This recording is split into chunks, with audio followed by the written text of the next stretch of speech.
Em uma festa da empresa, tentei beijar meu marido na pista de dança. Ele se afastou, me encarando.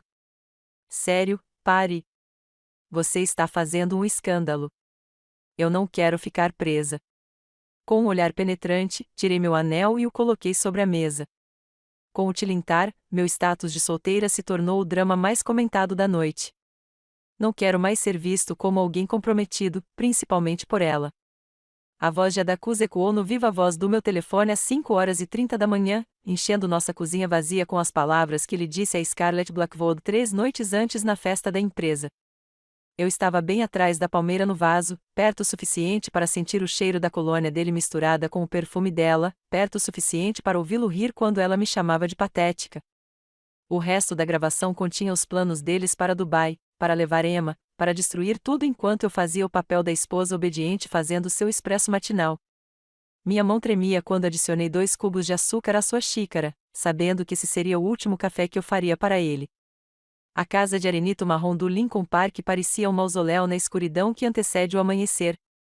Cada eletrodoméstico de aço inoxidável, cada móvel cuidadosamente escolhido, cada foto emoldurada da nossa suposta família feliz agora pareciam acessórios de uma peça que eu nem sabia que estava encenando. Coloquei a xícara de Atecus no balcão de mármore, em seu lugar de sempre, bem ao lado dos jornais financeiros que ele lia, enquanto ignorava a conversa de Emma sobre a escola. 3 noites atrás tudo havia mudado, mas eu tinha que fingir que nada havia mudado. Antes de continuarmos, quero agradecer por ter testemunhado essa jornada comigo. Se você acredita que a traição deve ter consequências e que as mulheres merecem justiça em seus casamentos, considere se inscrever. É gratuito e ajuda mais mulheres a encontrar força nessas histórias.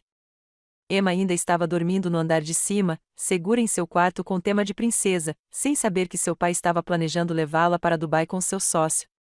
Aos 6 anos, com meus olhos fixos em seu queixo teimoso, ela ainda acreditava que o papai era o rei.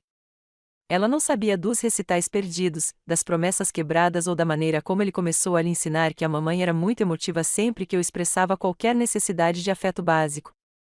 O baile de gala da Whitmore and Associates Company estava marcado em nosso calendário há meses. Adakuz havia me comprado um vestido novo, preto e discreto, nada que desviasse a atenção de seu status de estrela em ascensão na empresa. Passei horas me preparando naquela noite, esperando que talvez o ambiente formal o lembrasse da nossa recepção de casamento, 8 anos atrás, quando ele me abraçou forte na pista de dança e sussurrou que eu era o seu mundo inteiro. Em vez disso, eu me tornei um entretenimento. Quando me aproximei dele no bar, toquei sua manga gentilmente e pedi para dançar, apenas uma dança com meu próprio marido. Ele puxou o braço como se eu estivesse doente. Todo o canto noroeste do salão ouviu dizer aquelas palavras sobre não querer ser amarrado, não querer ser visto como alguém que foi levado. A taça de champanhe na minha mão tremeu enquanto eu absorvia a rejeição pública. E então algo dentro de mim se partiu ao meio. Tirei minha aliança de casamento, a aliança de platina que ele mesmo desenhou quando éramos jovens e realmente apaixonados, e a coloquei na mesa de mármore com um clique definitivo. Considere-se desamarrado, eu disse alto o suficiente para todos ouvirem. Mas a verdadeira revelação veio 20 minutos depois, quando eu segui com Scarlett até aquele canto isolado atrás das folhas de palmeira. A gravação do meu celular capturou tudo enquanto eu permanecia paralisada, descobrindo que minha humilhação não era espontânea, mas orquestrada. Eles planejaram tudo. Minha rejeição pública deveria me fazer parecer instável, facilitar o divórcio e tornar a batalha pela custódia uma conclusão inevitável. O relógio da cozinha marcava 6 horas. Atacus logo desceria, esperando seu café, seus jornais e que sua esposa ficasse em silêncio e disposta a ajudar. Ele não fazia ideia de que eu tinha passado as últimas 3 noites documentando tudo enquanto ele dormia. As contas secretas da LLC que eu havia encontrado no laptop dele. Os e-mails com Scarlett datados de 8 meses atrás. A pasta de vídeos chamada Seguro continha clipes editados de mim nos meus piores momentos, cuidadosamente selecionados para me retratar como uma mãe inadequada. Pela janela da cozinha, pude ver a senhora Patterson passeando com seu poodle idoso. Ela acenou e eu acenei de volta, me perguntando se ela tinha notado o caminhão de mudança que eu tinha programado para a semana seguinte. A vizinhança inteira achava que éramos o casal perfeito. Adakuz Altorne, o brilhante consultor financeiro, e sua dedicada esposa, Luna, que havia desistido da própria carreira para apoiar as ambições dele. Eles não viam o lado noturno, dormiam na extremidade mais distante da nossa cama king size da Califórnia, perto o suficiente para sentir seu calor, mas separados por um silêncio ártico. Meu celular vibrou com uma mensagem de Sofia Winters, minha única amiga de verdade nesta gaiola dourada da vida. Você está bem? Não consigo parar de pensar no que aconteceu na festa. Respondi, melhorando. Tomo um café mais tarde. Ela respondeu imediatamente, apesar de ser cedo. Diga o horário. Se necessário, vou liberar minha agenda de cirurgias. 3 dias antes da festa de gala. Eu tinha ido sozinha novamente ao almoço beneficente do hospital infantil. A Dacus tinha prometido me encontrar lá. Tinha jurado que viria desta vez. A cadeira vazia ao meu lado virou assunto de conversas sussurradas entre as outras esposas. Eu menti descaradamente sobre uma reunião de emergência com um cliente enquanto meu celular mostrava a localização dele em um restaurante no centro da cidade com Scarlett. Claro que Eleanor, sua mãe, ligou durante a sobremesa para me lembrar que as aparências importam mais que os sentimentos em nosso círculo social. Ela sabia. A família inteira sabia o que ele estava planejando, e todos escolheram o lado dele antes mesmo que eu soubesse que havia lados para escolher. A máquina de café apitou, me trazendo de volta ao presente. O expresso de Adacus estava esfriando. Ótimo! Que ele bebesse frio. Que ele experimentasse algo amargo, pelo menos uma vez. Passos na escada. Ele estava descendo mais cedo do que de costume, provavelmente ansioso para verificar as transferências de contas de Singapura que ele achava que eu não sabia. Apertei mais meu hobby de seda e fixei meu rosto na máscara da esposa obediente que ele esperava ver. Bom dia, ele disse, sem olhar para mim enquanto pegava sua xícara. Seu café está pronto, respondi, com a voz firme, apesar da gravação ainda estar tocando na minha mente. Ele tomou um gole e fez uma careta. Está frio, né? Virei-me para esconder o sorriso. Devo ter perdido a noção do tempo. Mais 3 dias. Mais 3 dias fingindo antes de expor tudo na apresentação trimestral. Mais 3 dias antes que os agentes do FBI com quem eu estava trabalhando prendessem ele e Scarlett na frente de todos que testemunharam minha humilhação. A fachada perfeita estava rachando, mas só eu conseguia ver as falhas. A Dacus foi para o escritório sem terminar seu café frio, sem dar um beijo de despedida em Emma, sem nem olhar para trás, para a família que planejava abandonar. A porta da frente fechou com o seu clique silencioso de sempre. Mas hoje soou como se a contagem regressiva tivesse começado. Esta noite era a gala anual da Whitmore and Associates. O evento social onde a elite financeira de Chicago se reunia para comemorar mais um ano enriquecendo os ricos. Esta noite também seria o dia em que eu testaria se conseguiria continuar fingindo enquanto meu mundo desmoronava de dentro para fora. Às 4 da tarde, Emma entrou correndo no meu quarto, com o uniforme escolar amassado de um dia de aventuras na primeira série.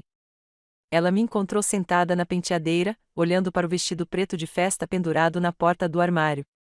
A Tecus me deu isso 2 natais atrás, quando ele ainda fingia se importar com o que eu vestia.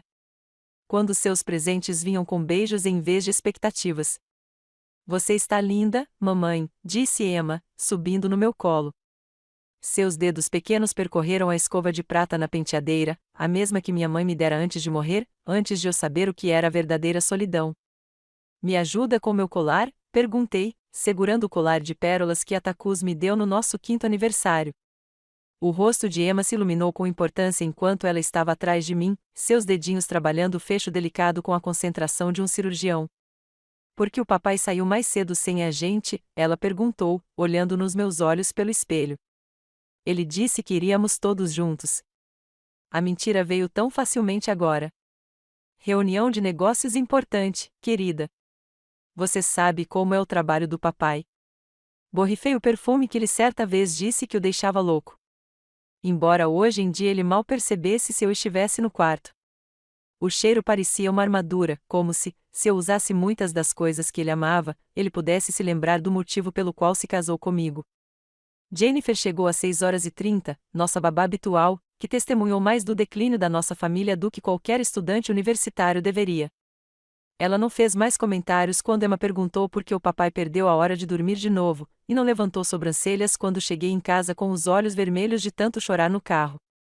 Hoje à noite, ela apenas apertou meu ombro e disse que eu estava linda, embora nós duas soubéssemos que beleza não significava nada em um casamento que havia se tornado uma transação comercial.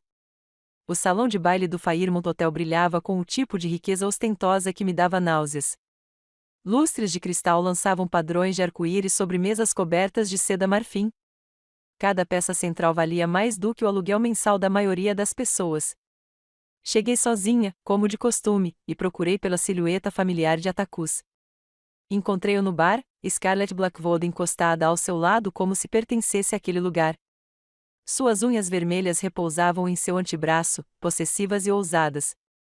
O vestido vermelho que ela usava deixava pouco à imaginação, e a maneira como Atticus se inclinou para ela, rindo de algo que ela sussurrou, me disse tudo o que eu precisava saber sobre quem ele queria que fosse sua esposa.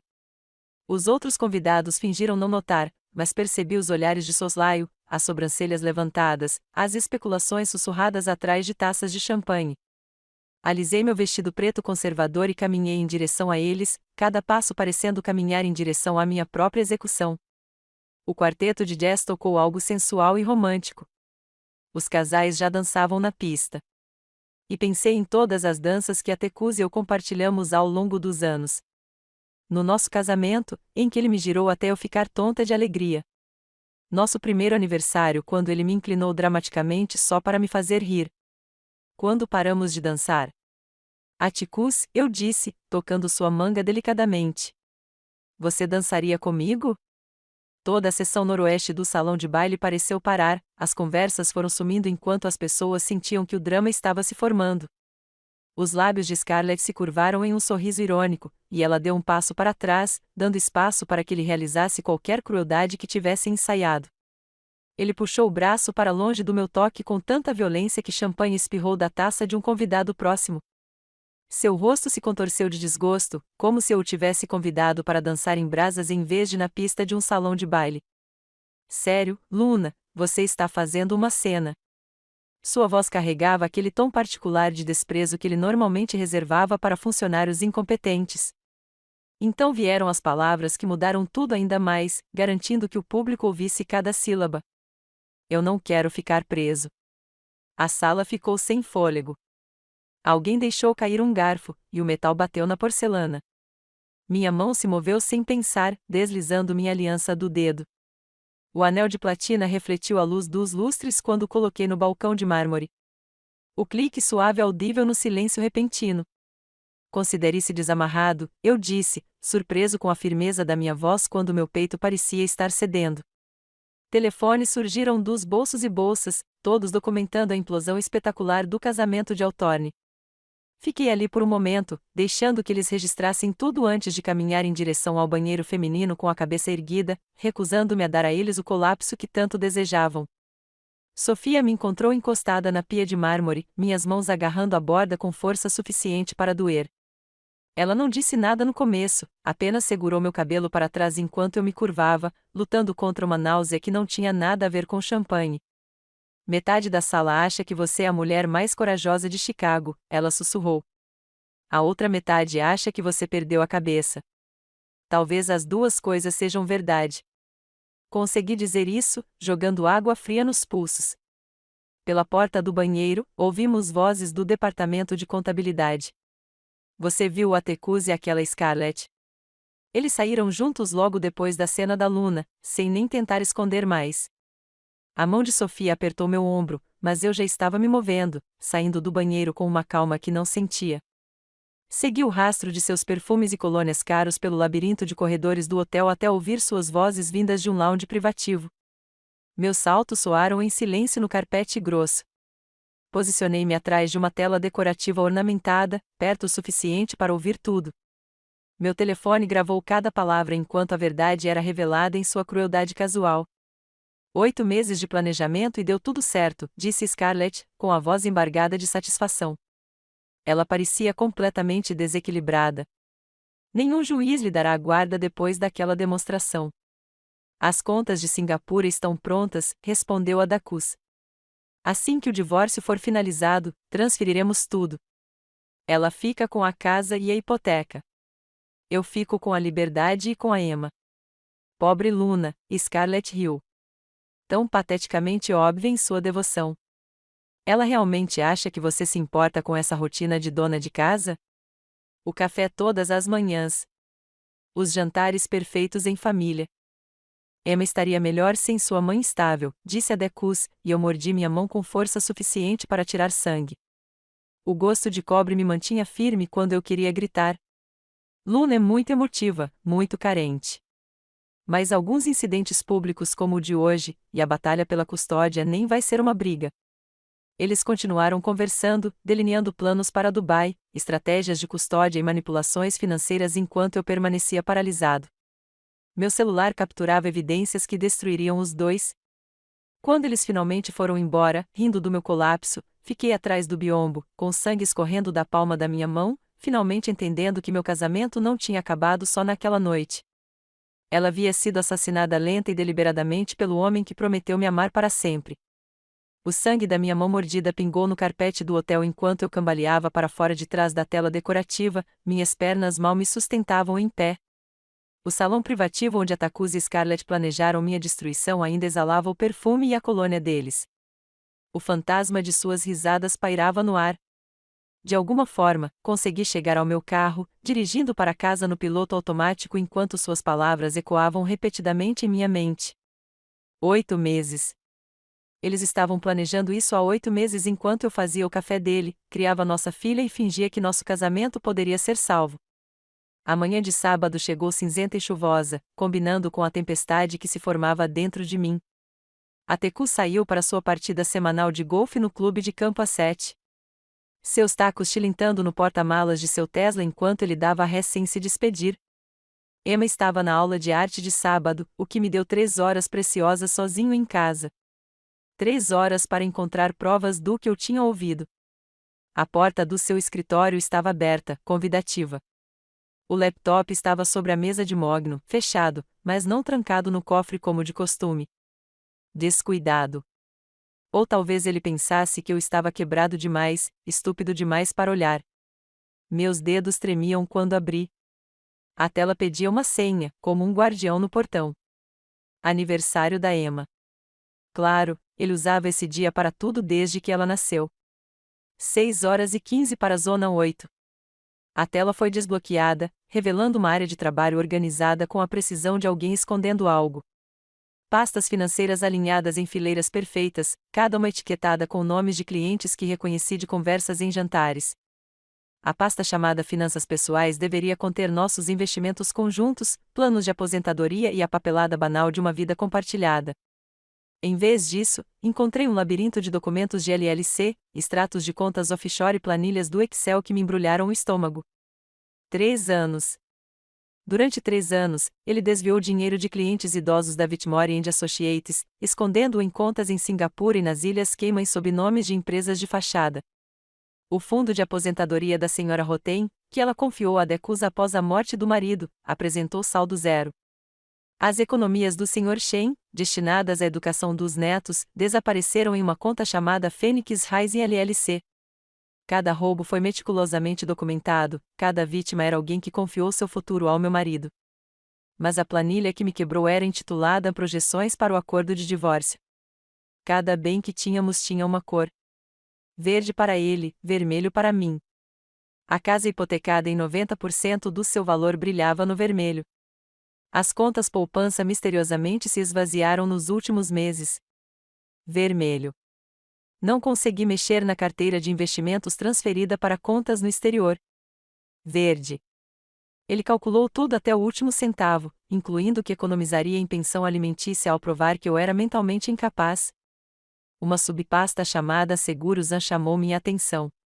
Dentro dela, havia centenas de arquivos de vídeo do nosso sistema de segurança residencial. Mas essas não eram imagens brutas. Cada clipe havia sido editado com precisão profissional, removendo o contexto e criando uma narrativa de instabilidade que me destruiria no tribunal de família. Lá estava eu jogando uma taça de vinho contra a parede, mas não na parte em que encontrei batom no colarinho dele primeiro.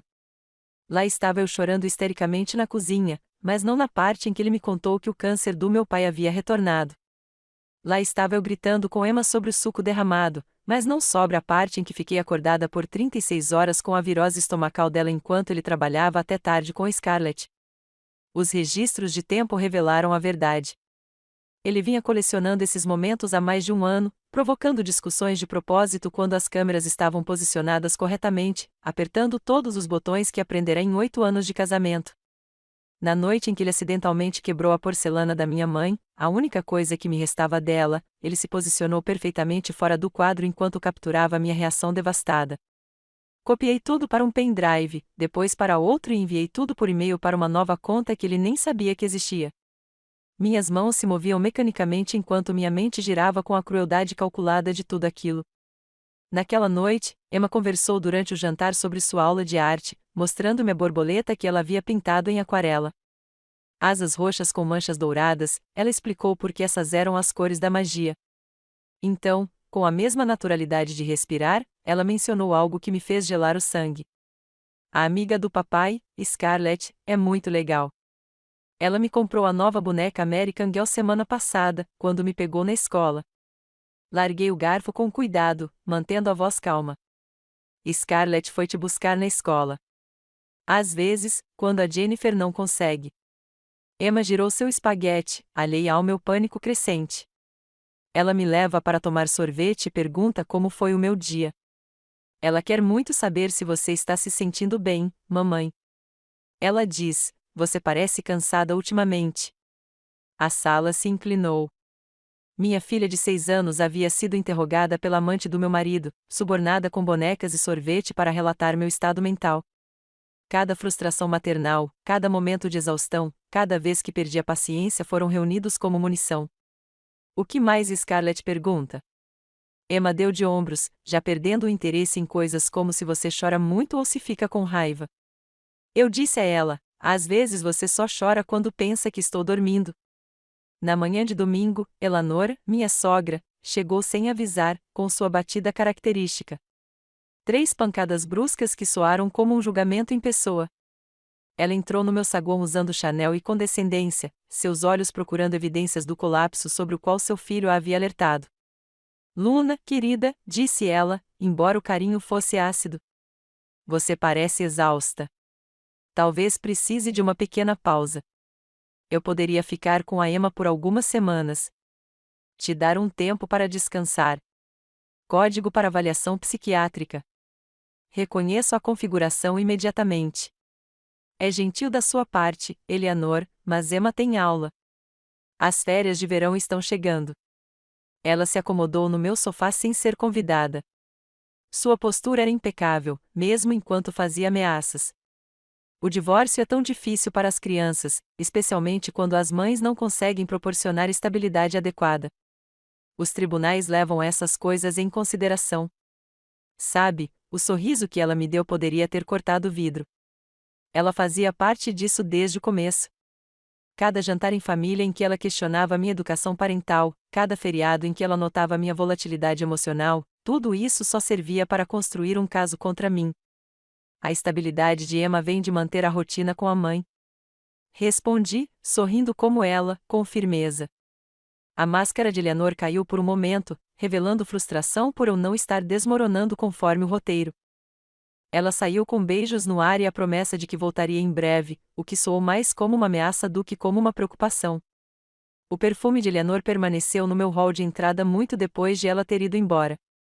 Aquele perfume francês caro que ela usava como armadura contra o mundo da classe média com o qual temia que seu filho tivesse se casado. Fiquei na janela observando sua Mercedes desaparecer na nossa rua arborizada, sabendo que ela contaria a Tecus que eu parecia instável, mas ainda não tinha quebrado. Eles precisavam que eu me destruísse completamente, publicamente de forma inegável. O que eles não sabiam era que eu já havia começado a construir meu próprio exército. A manhã de segunda-feira trouxe chuva que transformou Chicago em uma pintura em aquarela cinza. Emma saiu para a escola com sua capa de chuva amarela, espirrando água nas poças enquanto o motorista do ônibus esperava pacientemente. Acenei da porta como qualquer mãe normal e depois entrei para verificar minhas mensagens do LinkedIn no laptop que eu havia escondido na lavanderia, o único lugar onde a Tecus nunca olharia. Uma nova mensagem aguardava na minha caixa de entrada, e o nome do remetente me fez prender a respiração. Vitória Ashford. A foto do perfil mostrava uma mulher com maçãs do rosto salientes e olhos que cortavam vidro. Suas credenciais pareciam um livro sobre crimes financeiros. Certificações contábeis forenses, depoimentos de testemunhas especialistas em casos federais, uma reputação de encontrar dinheiro que pessoas poderosas queriam manter escondido. Mas foi o sobrenome dela que fez meu coração disparar. O nome de casada de Scarlett era Ashord antes de voltar a se chamar Blackwood após o divórcio. A mensagem continha apenas 4 palavras. Eu sei o que eles estão planejando. Café. Meus dedos pairaram sobre o teclado. Isso poderia ser uma armadilha. Mais uma peça do elaborado jogo de xadrez de Atticus. Mas algo em sua foto de perfil, a fúria mal contida em seu sorriso profissional, me disse que Victoria Ashord tinha suas próprias contas a acertar. Digitei Vicker Park Café 14 horas. O café ficava entre uma livraria vintage e um estúdio de yoga, longe o suficiente do distrito financeiro para que ninguém da Whitmore & Associates entrasse acidentalmente.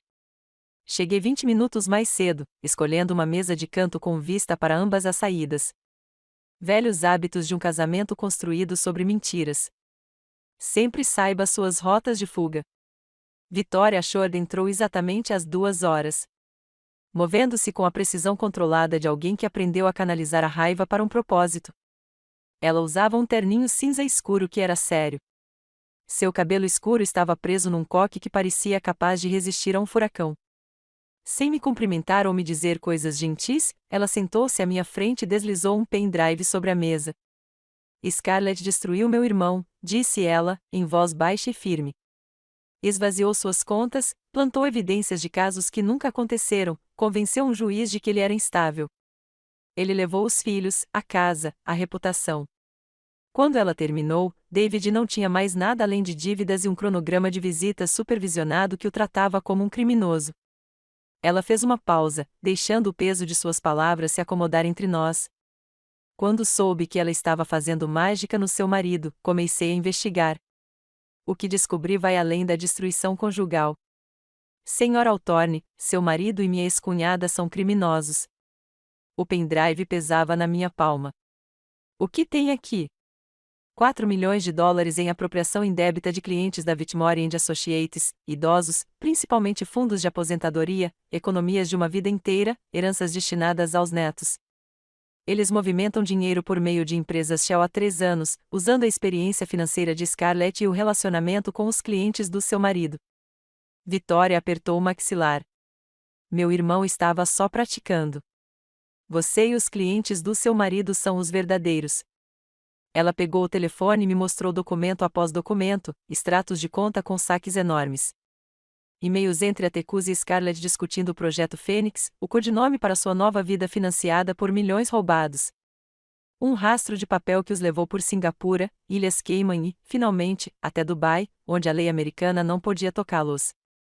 Eles não estão apenas planejando se divorciar de você, continuou Victoria, rolando para uma nova tela. Eles estão planejando desaparecer. A confirmação da reserva apareceu no celular dela. 3 passagens só de ida para Dubai, com saída na sexta-feira às 23 horas. Os nomes eram pseudonimos, mas o rastro do cartão de crédito que ela acessou de alguma forma deixou as identidades claras.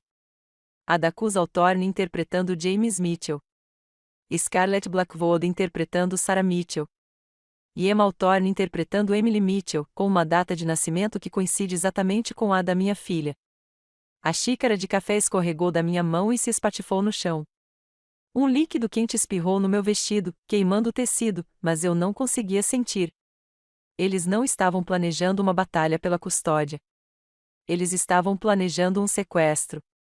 O passaporte, sussurrei. Emma não tem passaporte. A expressão de Victoria ficou ainda mais sombria. Agora ela está. Eles solicitaram um envio expresso usando documentos de consentimento falsos. Chegou na semana passada em uma caixa postal registrada em nome da Scarlett LLC. Os funcionários do café vieram correndo com toalhas, limpando o café e a cerâmica quebrada enquanto eu ficava paralisado. A amplitude total do plano deles se cristalizava em minha mente. Cada humilhação pública, cada evidência fabricada, cada crueldade calculada estavam contribuindo para isso. roubar minha filha e desaparecer em uma nova vida financiada pelos sonhos de clientes idosos que confiaram em meu marido. Vitória esperou até que a equipe fosse embora e se inclinou para a frente. Estou construindo este caso há 6 meses, mas precisava de alguém de dentro. Alguém com acesso a provas que eu não poderia obter legalmente.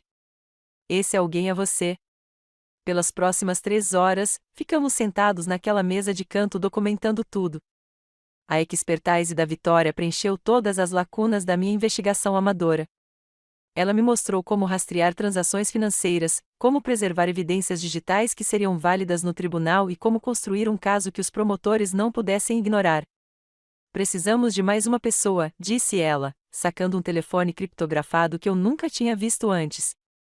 Alguém com conexões federais que possa agir rápido quando estivermos prontos. Ela discou um número de memória. A voz que atendeu soou como cascalho misturado com fumaça de cigarro. O tipo de voz que já tinha visto muita coisa e não se esquecido de nada. Marcos Delano, disse a voz. Marcos, é a Vitória. Vou cobrar esse favor. Uma pausa então. A situação da Scarlett. Pior do que pensávamos. Sequestro internacional, apropriação indébita, vítimas idosas. Precisamos de você. Mande-me o que você tiver. Vou fazer algumas ligações.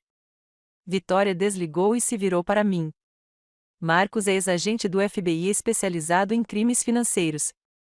Ele saiu do FBI há 5 anos, mas mantém seus contatos atualizados. Mais importante, ele tem uma filha, da idade de Emma. Ele leva ameaças de sequestro muito a sério. A aliança improvável se solidificou com café frio e fúria compartilhada, a esposa traída com acesso privilegiado, a cunhada vingativa com experiência financeira e o ex-agente federal com conexões para fazer justiça de forma rápida e segura. Trocamos informações de contato criptografadas, estabelecemos protocolos de comunicação e planejamos nossos próximos movimentos com a precisão de generais se preparando para a guerra. Enquanto eu dirigia para casa no trânsito da hora do rush, meu celular vibrou com uma mensagem do Atecus. Trabalhando até tarde de novo hoje à noite. Não acorde. Entrei na garagem com a mensagem de Atacus ainda brilhando na tela do meu celular. Trabalhando até tarde de novo. As mentiras agora lhe vinham tão facilmente aos olhos, escorrendo pelos dedos como água. Pela janela da cozinha, eu podia ver Emma fazendo a lição de casa à mesa. Jennifer, a babá, ajudando com problemas de matemática. Faltam 3 dias para sexta-feira. 3 dias para fingir que meu mundo não estava acabando, enquanto secretamente garanto que a madeira. Na terça-feira de manhã, comecei minha apresentação. A senhora Patterson estava regando o jardim quando saí com as roupas do dia anterior, o cabelo sujo e os olhos vermelhos por causa das gotas que usei para simular o choro. Ela correu até a cerca, com a preocupação estampada no rosto envelhecido. Luna, querida, você está bem? Deixei minha voz falhar perfeitamente. Atacus e eu estamos passando por algo. Estou tentando me controlar pela Emma, mas é difícil. Ela deu um tapinha na minha mão por cima da cerca enquanto eu sabia que ela estava catalogando cada detalhe para compartilhar no seu clube do livro. Em poucas horas, a vizinhança saberia que Luna Altorne estava desmoronando. Exatamente o que Atecus precisava ouvir. Ao meio-dia, eu estava sentado no consultório do Dr. Richard Brennan, o terapeuta que Atacus havia sugerido 6 meses antes, quando ele começou a preparar o terreno para minha suposta instabilidade. O bom doutor não tinha ideia de que estava documentando evidências que sairiam pela culatra. De forma espetacular. Sinto que estou perdendo a cabeça, disse a ele, deixando as lágrimas caírem estrategicamente. A Tica diz que sou muito emotiva, muito carente. Talvez ele tenha razão. Talvez eu precise de ajuda. O Dr. Brennan rabiscou notas enquanto eu me retratava como uma mulher nervosa, sabendo que essas sessões seriam intimadas, sabendo que Atecus pensaria que elas provariam seu caso. O que ele não saberia até que fosse tarde demais era que Marcos Delano já havia falado com um médico, explicando a situação, garantindo que essas anotações documentassem uma mulher sofrendo abuso emocional sistemático, e não uma mulher sofrendo um colapso mental. Naquela noite, Marcos chegou à nossa casa vestido como técnico de TV a cabo, com van e equipamento completo. Adacus mal olhou para ele, ocupado demais ao telefone com Scarlett para notar os dispositivos de gravação de nível do FBI instalados em todos os cômodos. As pequenas câmeras eram invisíveis, a menos que você soubesse exatamente para onde olhar, e o equipamento de áudio conseguia captar sussurros do outro lado da casa.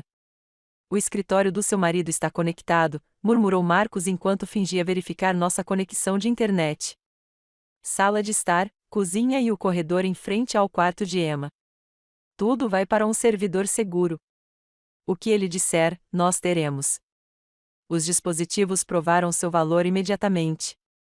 Naquela noite, depois que Emma adormeceu, ouvi Atticus em uma ligação com Scarlett. Sua voz ecoava claramente pelo aplicativo de gravação que Marcos havia instalado no meu celular escondido. Ela ligou para o meu secretário hoje para falar de reconciliação. Ele riu. Patrícia disse que ela parecia desesperada, patética. O escritório inteiro acha que ela está tendo um colapso. A resposta de Scarlett veio pelo viva voz. Perfeito. Quanto mais instável ela parecer, mais fácil será a custódia. Como está a Emma?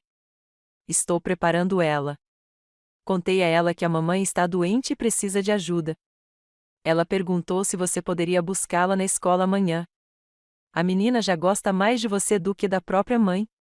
Fiquei parada no corredor, com as unhas cravadas nas palmas das mãos, me esforçando para não entrar e confrontá-lo. Cada palavra estava sendo gravada, construindo nosso caso. Mas ouvi-lo envenenar minha filha contra mim foi como engolir vidro. A manhã de quarta-feira trouxe o pior registro até agora. Eu estava dobrando roupa quando o aplicativo me alertou sobre atividade no escritório em casa. Adacus e Scarlett estavam fazendo uma videochamada e a conversa deles fez a bile subir à minha garganta. A clínica de fertilidade em Dubai é altamente recomendada. Scarlett disse que poderíamos começar a tentar assim que nos estabelecermos. Emma precisa de um irmão e eu quero que nossos filhos tenham idades próximas. Nossos filhos. Ela estava planejando uma família com meu marido, tendo minha filha como filha inicial. Emma vai se adaptar. Respondeu Adacus. Crianças são resilientes. Daqui a um ano, ela mal se lembrará de Luna. O cesto de roupa caiu no chão e minhas mãos ficaram dormentes. Eles não estavam roubando só minha filha. Eles estavam planejando me apagar completamente da vida dela, me substituir por uma nova mãe, novos irmãos, uma nova existência onde eu nunca importaria. Naquela tarde, encontrei Tyler Morrison em um bar perto da universidade, com seu laptop aberto entre garrafas de cerveja vazias, se candidatando a empregos que ele nunca conseguiria com seu diploma de faculdade comunitária e dívidas crescentes. Ele olhou para cima quando me sentei à sua frente, reconhecendo-me das festas da empresa onde trabalhava como suporte técnico. Senhor Altorne, o que a senhora está fazendo aqui? Coloquei $500 em dinheiro na mesa pegajosa. Preciso de 5 minutos na apresentação trimestral de amanhã. 5 minutos para mostrar algo importante. Seus olhos se arregalaram ao ver o dinheiro. Isso poderia me fazer ser demitido. Tyler, eles te pagam o salário mínimo para operar sistemas que valem milhões. Eles te tratam como mobília. Estou te oferecendo um mês de aluguel por 5 minutos de coragem. Ele olhou ao redor do bar e guardou o dinheiro no bolso. O que você precisa? Passamos 2 horas ensaiando os detalhes técnicos. Ele acionara a substituição da apresentação exatamente às 10h45, no auge da palestra de Atticus sobre confiança em serviços financeiros. A ironia não passou despercebida por nenhum de nós. Se o sistema principal falhasse, eu tinha discos de backup. Se a segurança agisse rápido demais, eu sabia onde estavam localizados todos os alarmes de incêndio do prédio. A noite de quinta-feira chegou com o peso de um funeral. Eu estava na cozinha preparando frango à parmegiana, o prato favorito de Atticus, enquanto Emma arrumava a mesa com os pratos deliciosos que ela adorava usar. Os dispositivos de gravação capturaram cada momento enquanto nos sentávamos para nosso último jantar em família, embora só eu soubesse disso. Isto está excelente, disse Atticus, cortando o frango com precisão. Você se superou. Emma sorriu radiante diante do raro momento de harmonia parental. Podemos tomar sorvete de sobremesa? De menta com gotas. Claro, querida, respondeu Atticus, estendendo a mão para bagunçar o cabelo dela. Como você quiser. Ele continuou discutindo os planos para o fim de semana com um entusiasmo que enganaria qualquer um que não soubesse sobre o voo de sexta-feira à noite para Dubai. Ele prometeu ajudar Emma com seu projeto de ciências, levá-la ao zoológico e finalmente ensiná-la a andar de bicicleta, que estava acumulando poeira na nossa garagem. Cada mentira era mais profunda que a anterior, mas eu sorri e assenti, bancando a esposa alheia pela última vez. Depois do jantar, observei da porta enquanto ele colocava Emma na cama, beijava sua testa e prometia a ela um mundo que planejava roubar. Ela envolveu o pescoço dele com os braços pequenos. E por um instante, só um instante, vi algo cintilar em seu rosto. Arrependimento, dúvida. Mas tudo desapareceu tão rápido quanto apareceu. Adacus fechou a porta de Emma com o clique suave de um homem que não tinha ideia de que tinha acabado de dizer adeus para sempre. Fiquei parada na escuridão do corredor, observando sua silhueta se mover em direção ao nosso quarto, e não senti nada além de uma fria determinação. Amanhã acabaria com tudo.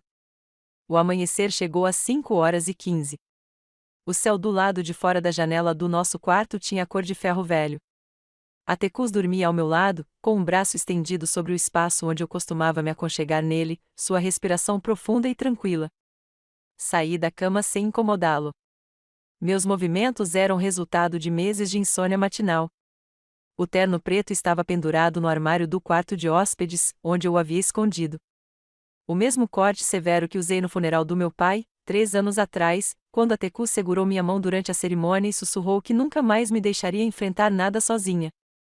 O espelho refletia uma mulher que eu mal reconhecia. Olheiras sombreavam meus olhos, apesar do corretivo, e minhas maçãs do rosto se destacavam o suficiente para serem cortadas. Mas minhas mãos estavam firmes enquanto eu aplicava o batom cor de sangue velho, e minha voz estava clara quando acordei Emma para a escola. Hoje é um dia especial, ela perguntou, notando minha roupa formal enquanto comia seus flocos de milho. Só uns negócios para resolver, eu disse, trançando o cabelo dela com dedos que já tinham feito aquilo 1000 vezes. Talvez nunca mais faça isso se as coisas derem errado. Jennifer vai te buscar depois da escola hoje. Não a amiga do papai, Scarlett. Não, querida. Não a Scarlett.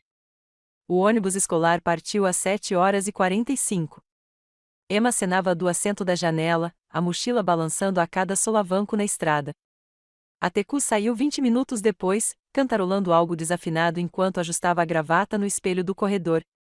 Ele se despediu casualmente, já concentrado em sua palestra sobre integridade em serviços financeiros. A ironia teria sido divertida se não estivesse prestes a destruí-lo. A mensagem de Marcos chegou às 8h30. Bens congelados. Mandados assinados. Agentes em posição. Vitória o seguiu imediatamente. Provas financeiras entregues a ICI. Negociações suspensas em todas as contas. Respondi, indo para Whitmore agora. A viagem até o centro da cidade parecia interminável e rápida demais. Cada sinal vermelho me dava tempo para pensar 2 vezes. Cada sinal verde me empurrava para mais perto do ponto sem volta. O prédio da Whitmore and Associates erguia-se contra o céu da manhã como uma lápide de vidro e aço. Suas portas giratórias engoliam funcionários que não tinham ideia de que estavam prestes a testemunhar a história corporativa. A segurança me reconheceu, é claro. Tom, o guarda da manhã que sempre perguntava por Emma, acenou para que eu passasse com um sorriso simpático. Senhora Althorne, que bom vê-la. Estou aqui para a apresentação. Não perderia, eu disse, meus saltos estalando no chão de mármore que refletia as luzes do teto como poças d'água. A viagem de elevador até o 10º andar foi como subir para um julgamento. Outros funcionários se juntaram a mim em vários andares, e suas conversas sobre projeções trimestrais e planos de fim de semana me atingiram como um ruído branco. Eles não tinham ideia de que estavam dividindo um elevador com uma bomba prestes a detonar. Tyler estava em sua estação do lado de fora da sala de conferências principal, com as mãos visivelmente trêmulas enquanto verificava as credenciais em seu tablet. Nossos olhares se encontraram por uma fração de segundo, tempo suficiente para que ele assentisse quase imperceptivelmente. O pendrive estava pronto. Seu dedo pairou sobre os controles do sistema. Estávamos prontos e preparados. A sala de conferências já estava 3/4 cheia quando entrei. 300 cadeiras dispostas em fileiras perfeitas de frente para o palco onde Atticus logo estaria. As enormes telas de apresentação atrás do pódio exibiam atualmente o logotipo da Whitmore & Associates, mas em 17 minutos elas mostrariam algo muito diferente. Escolhi um assento na última fileira, no canto mais distante, com visão desimpedida para ambas as saídas. Ao meu redor, a elite financeira de Chicago conversava tomando café e comendo doces, com seus ternos caros e sorrisos cuidadosos, escondendo os mesmos instintos predatórios que permitiram que Atticus e Scarlett roubassem milhões sem que ninguém percebesse. Scarlett entrou às 10h25, usando um vestido vermelho que provavelmente custou mais do que Tyler ganhou em 3 meses. Ela passou pela minha fileira sem me notar, concentrada demais em assumir sua posição na primeira fileira, onde os sócios seniores estavam sentados. O telefone dela estava desligado, os dedos voando pela tela, provavelmente confirmando os detalhes do voo daquela noite, garantindo que o plano de fuga permanecesse intacto. Atticus subiu ao palco exatamente às 10h30, com sua presença chamando a atenção imediatamente. O salão ficou em silêncio enquanto ele ajustava o microfone, com sua aliança refletindo nas luzes do palco. Ele ainda o usava, mantendo a fachada até o fim. Bom dia a todos. Obrigado por participarem da apresentação trimestral da Whitmore & Associates. Hoje, quero falar sobre algo fundamental para o nosso negócio: confiança. A palavra pairava no ar como uma piada de mau gosto. Ele clicou no controle remoto da apresentação e gráficos apareceram mostrando o crescimento da empresa, as taxas de retenção de clientes e o desempenho do portfólio. Sua voz era suave, confiante, a voz de um homem que nunca enfrentou uma consequência da qual não pudesse comprar uma saída. Nossos clientes confiam em nós, o futuro deles, continuou ele, andando de um lado para o outro no palco com naturalidade. Suas aposentadorias, a educação dos filhos, seus sonhos. Essa confiança é sagrada. É o que nos diferencia dos nossos concorrentes. É o que torna a Whitmore & Associates mais do que apenas mais uma empresa financeira. 10h43 Integridade não é apenas uma palavra da moda aqui, disse Atticus, chegando ao seu clímax. É a base de todo relacionamento, toda transação, toda decisão que tomamos. 10h44 A mão de Tyler moveu-se para o teclado. Quando os clientes nos escolhem, não estão apenas escolhendo retorno ou desempenho.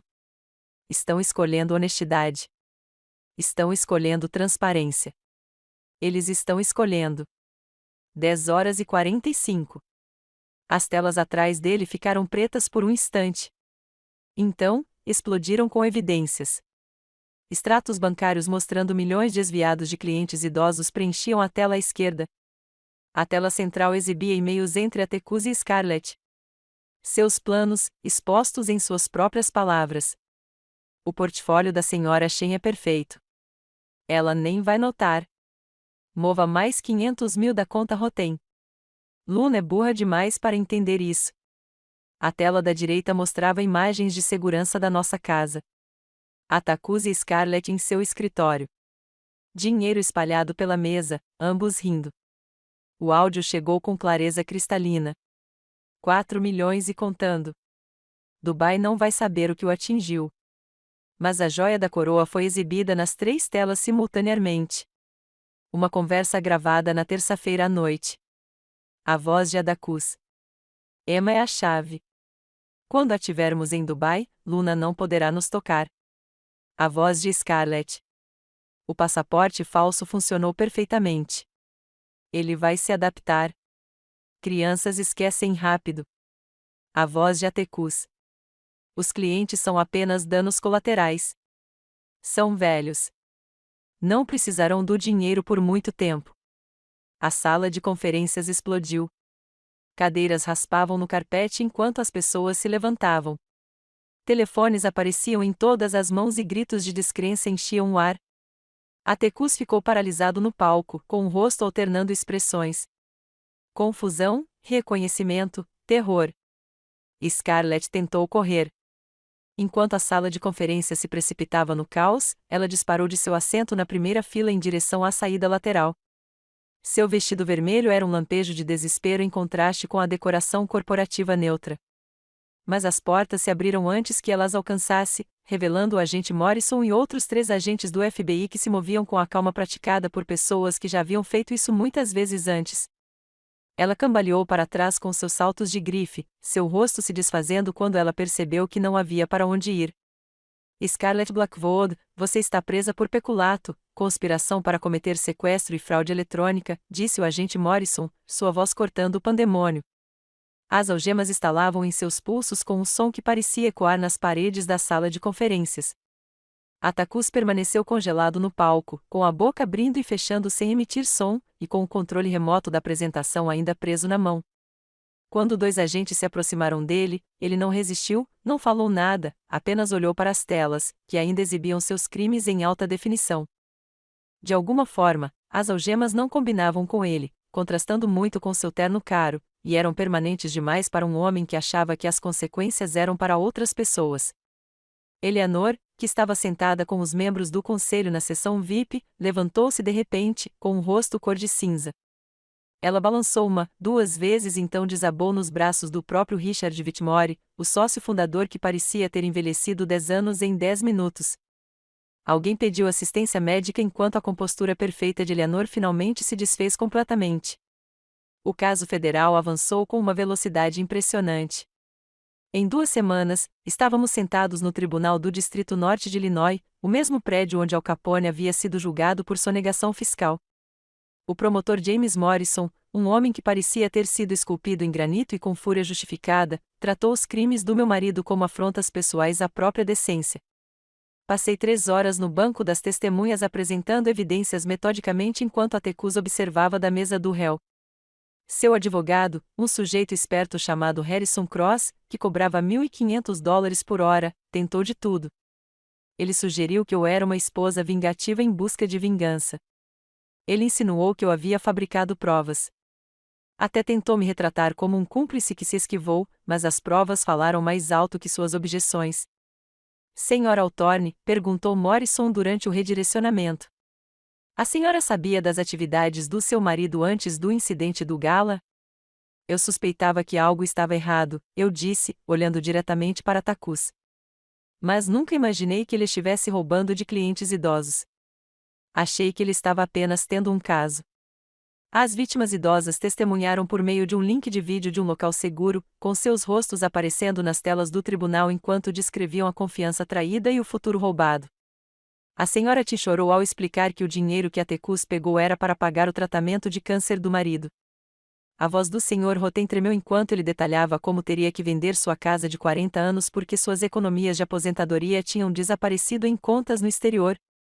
Quando a senhora Williams, de 78 anos, testemunhou que confiava em Atticus porque ele a lembrava do próprio filho, uma das juradas, que também era avó, teve que se retirar do tribunal.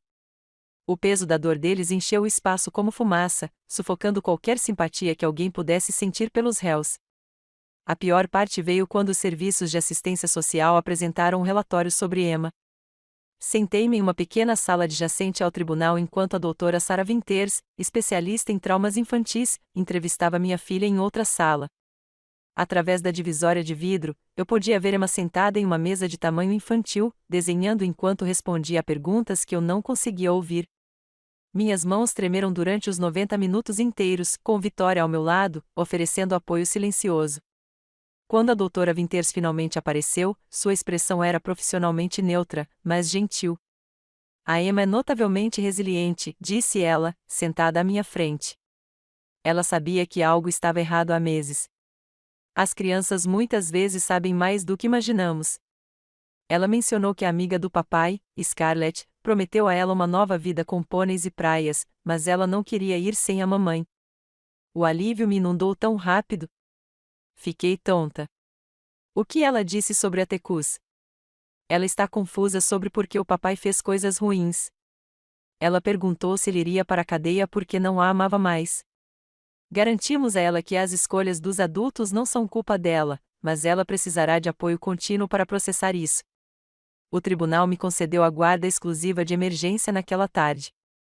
A juíza, uma mulher severa chamada Catherine Morrison, sem parentesco com o promotor, não mediu palavras. As provas demonstram claramente o plano do réu de sequestrar a criança e fugir do país. O pai não terá contato não supervisionado com a menor até nova análise, o que, dada a duração prevista da prisão, significa efetivamente nunca. Naquela noite, Emma se arrastou para minha cama pela primeira vez em meses. O papai é mesmo um homem mau? Ela perguntou, com a vozinha abafada no meu ombro. Abracei-a, sentindo o aroma de morango do seu shampoo, e escolhi as palavras com cuidado. Às vezes, as pessoas que amamos fazem escolhas terríveis que machucam todos ao seu redor. O papai fez escolhas muito ruins, mas isso não significa que ele nunca te amou. Ele vai voltar? Não por muito tempo, querida. Ela ficou quieta por tanto tempo que pensei que tivesse adormecido. Então, num tom de voz baixo, eu fiz ir embora? Não, querida. Nunca. Isso não é culpa sua. Nada disso é culpa sua. O júri deliberou por exatamente 3 horas e 17 minutos. Eu sei porque contei cada segundo sentado no refeitório do tribunal com Vitória e Marcos, tomando café com gosto de borracha queimada e tentando não imaginar a Tacus, de alguma forma, conseguindo se safar daquilo. Quando nos chamaram de volta, o capataz, um homem de meia idade que parecia consertar carros para viver, manteve o veredito. Sua voz era firme e segura enquanto ele lia: consideramos o réu Atticus Altorne culpado de todas as acusações. O mesmo vale para Scarlett, culpado de todas as acusações. A juíza Patricia Thornton, que presidiu o julgamento com o tipo de autoridade silenciosa que deixava os advogados nervosos, proferiu a sentença sem emoção. Senhor Altorne, o senhor está condenado a 12 anos de prisão federal por peculato, fraude eletrônica e conspiração para sequestrar menor. As pernas de Atticus cederam. Seu advogado teve que ajudá-lo a se manter de pé. Senhorita Blackwood, você está condenada a 10 anos de prisão federal com revogação permanente de todas as licenças financeiras. O juiz ordenou a restituição integral às vítimas, embora todos soubessem que a maior parte do dinheiro havia desaparecido em contas que levariam anos para serem rastreadas e recuperadas. Ela também acelerou nossos processos de divórcio, observando que a prisão por crimes federais constituía motivos óbvios. Eleanor não compareceu à sentença. Alguém me contou depois que ela se internou em uma clínica psiquiátrica particular em Wisconsin, incapaz de encarar a destruição da reputação de sua família. O nome Altorne, antes sinônimo de sucesso financeiro em Chicago, tornou-se sinônimo de ganância e traição. Os papéis do divórcio chegaram ao escritório do meu advogado numa terça-feira de manhã, 6 meses após a sentença. Assinados por Atticus, de uma prisão federal, com uma caligrafia que parecia trêmula, de derrota. Assinei meu nome com mãos firmes, sentindo apenas alívio quando 8 anos de casamento se dissolveram em documentação legal. O Lincoln Park Brownstone continuaria sendo meu, apesar da hipoteca exorbitante, e Emma permaneceria comigo sem nenhuma complicação de custódia. A liberdade tinha gosto de café amargo na sala de conferências de um advogado, mas ainda era liberdade. Mudamos do prédio de Arenito 2 semanas depois. A casa havia se tornado um mausoléu de memórias ruins. Cada sala assombrada por mentiras que eu não tinha visto, traições que eu não suspeitava. O apartamento no centro da cidade para o qual nos mudamos tinha 1/3 do tamanho. Era um apartamento de 2 quartos alugado em um prédio com paredes finas e elevadores temperamentais. Mas quando Emma correu pelos cômodos vazios naquele primeiro dia, com sua risada ecoando nas paredes nuas, a casa já parecia mais um lar do que a casa de Arenito jamais havia sido. Vitória e eu assinamos os papéis da sociedade para nossa empresa de consultoria na minha nova cozinha, usando uma mesa de jogo que comprei em um brechó como nossa mesa. A Altorne & Assured Financial Consulting se especializou em uma coisa: ajudar mulheres a proteger seus bens durante o divórcio, principalmente quando havia abuso financeiro envolvido. Vitória trouxe sua expertise em contabilidade forense. Eu trouxe meu conhecimento prático sobre como predadores escondem dinheiro e manipulam sistemas. Nosso primeiro cliente surgiu por meio do boca a boca, uma pediatra cujo marido, um banqueiro, estava escondendo ativos em criptomoedas.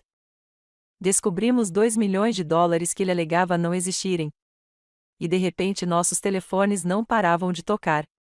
Mulheres de Chicago, depois de Illinois e de estados vizinhos, todas com a mesma história. Maridos que se achavam espertos demais para serem pegos. Emma se adaptou à nossa nova vida com a resiliência que só as crianças possuem. Sua nova escola não sabia do escândalo, nem cochichou sobre seu pai na prisão federal. Ela fez amigos que vinham brincar conosco em nosso pequeno apartamento. Os pais deles ficaram gratos por um lugar seguro onde as crianças pudessem ser crianças. As paredes viraram galerias para suas obras de arte. Borboletas, arco-íris e uma ou outra imagem triste que me lembrava que a cura não era linear. As aulas de piano continuaram, mas agora com a senhora Kim do centro comunitário, em vez do caro instrutor particular que a da CUS insistia. Emma parecia não notar a diferença, preenchendo nossas noites com escalas e melodias simples que soavam como esperança. Às vezes eu a pegava tocando para Elise. A parte do seu recital, a Tacus, tinha errado, e ela parava no meio da nota, perdida em pensamentos. Você sente falta da casa grande? Perguntei a ela. Uma noite, enquanto comíamos comida chinesa para a viagem em nossa pequena mesa de jantar, as luzes da cidade brilhavam através de nossa janela como estrelas terrestres. Ela refletiu sobre isso enquanto girava o meu em seus achis. A casa grande era solitária. Esta é aconchegante, e você está aqui mais vezes. Seu 7º aniversário chegou num sábado de março. O primeiro aniversário sem a sombra dos presentes ou promessas quebradas de Atacus. Assei um bolo de chocolate com uma mistura pronta, torto e imperfeito, decorado com glacê de supermercado e velas que não ficavam em pé. Emma declarou que este foi o melhor bolo de todos os tempos porque eu mesma o fiz. 12 crianças da turma dela se amontoaram em nosso apartamento, transformando-o em um caos alegre. Sofia chegou com seus gêmeos, me ajudando a lidar com o caos alimentado pelo açúcar enquanto observávamos nossos filhos brincando de jogos que não exigiam equipamentos caros ou planejamento elaborado. Prenda o rabo no burro usando um pôster que eu mesma desenhei. Cadeiras musicais com a playlist da Emma. Uma alegria simples que custou quase nada, mas significou tudo. Quando Emma apagou as velas, seus olhos se estreitaram de concentração. Eu sabia que ela não estava desejando o retorno do pai. Mais tarde, ela me disse que queria ter um cachorrinho, o que parecia ser o tipo de problema que eu realmente conseguiria resolver. 3 semanas depois da festa de aniversário, sentei-me à minha mesa, uma mesa de verdade agora, comprada de segunda mão, mais sólida, e escrevi uma carta para Tecus. 3 páginas de tudo o que eu queria dizer, mas não consegui, durante o julgamento. Como a traição dele me ensinou a confiar em mim mesma em vez de confiar nele. Como sua crueldade revelou uma força que eu nunca soube que existia. Como sua ausência mostrou a Emma e a mim que já éramos completos sem ele. A carta ficou na minha mesa por uma semana, com o envelope endereçado à sua unidade federal em Indiana. Todas as manhãs, eu olhava para ele, pensando se enviá-lo traria um encerramento ou apenas reabriria feridas. Finalmente, numa quinta-feira chuvosa, segurei-o sobre a pia da cozinha e acendi-o com um fósforo. O papel enrolou-se e escureceu, e nosso passado se transformou em cinzas e foi levado pelo ralo. O futuro merecia minha energia mais do que seu fantasma. No início, suas cartas chegavam mensalmente, encaminhadas do escritório do meu advogado. Reconheci sua caligrafia nos envelopes, provavelmente cheia de justificativas, súplicas ou manipulações.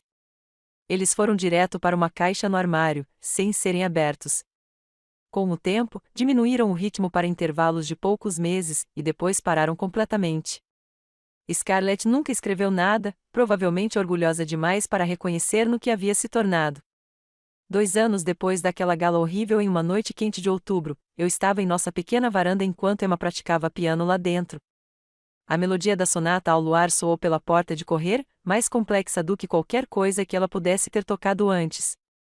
Vitória havia enviado uma mensagem sobre uma nova cliente, uma professora cujo marido, um empreiteiro, estava escondendo propinas de reforma em contas no exterior. O horizonte de Chicago se estendia diante de mim, com os edifícios ficando dourados ao pôr do sol. Em algum lugar de Indiana, a Tecus estava em uma cela federal, provavelmente ainda acreditando ser a vítima. Em outro lugar, Eleanor vivia com sua vergonha. Em algum lugar, todas as pessoas que sussurraram naquela gala passaram a contar novos escândalos. Mas aqui, neste pequeno apartamento com móveis de segunda mão e as paredes da galeria de arte da minha filha, construímos algo real. Não rico para os padrões de Lincoln Park, mas rico de uma forma que não poderia ser roubado ou desviado.